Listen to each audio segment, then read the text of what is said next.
Hey, glad you're up. Russia flexing its muscle now by sending a nuclear message to America. Got a spokeswoman for the Pacific Air Force in Hawaii confirmed that just days ago, 2 nuclear-armed bombers from Russia circled the U.S. territory of Guam before being intercepted by American military jets.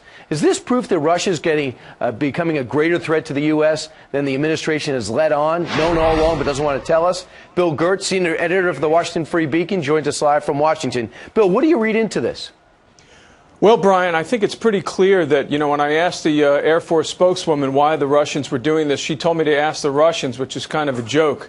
I think this was clearly a simulated nuclear attack on the United States, and it's not the first time. This is actually the third incident where Russian strategic bombers have come close to U.S. coast. The last one in June was part of a major strategic exercise where a Russian general actually said they were practicing targeting our missile defense bases in Alaska and California. What's our response been? Silence, pretty much. The administration is trying to salvage their reset policy, which has been pretty much of a disaster. It's been totally one way. The U.S. makes concessions, the Russians pocket them, and continue on a more aggressive and more anti-democratic posture. Now, why do you think that is? I mean, it doesn't seem that long ago where George Bush was riding around with Vladimir Putin, and they talked about a new era in U.S.-Russian relations. What has gone wrong? What is their complaint with us?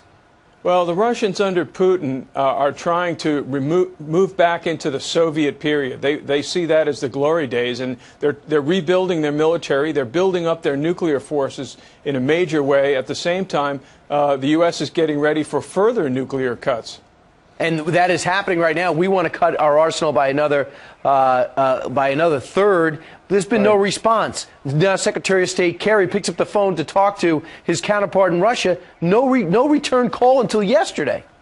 Yes. And one of the chief U.S. arms negotiators, Rose Gottmuller, was in Russia almost at the same time that this bomber incident occurred, and she never even raised this issue. She's looking to try to get a new round of arms talks going. And, Bill, politically, it seems as if everything is blamed internally on Russia. Everything that goes wrong, they bring it back to America. They're trying to create an anti-American feeling again inside Russia. Is it working?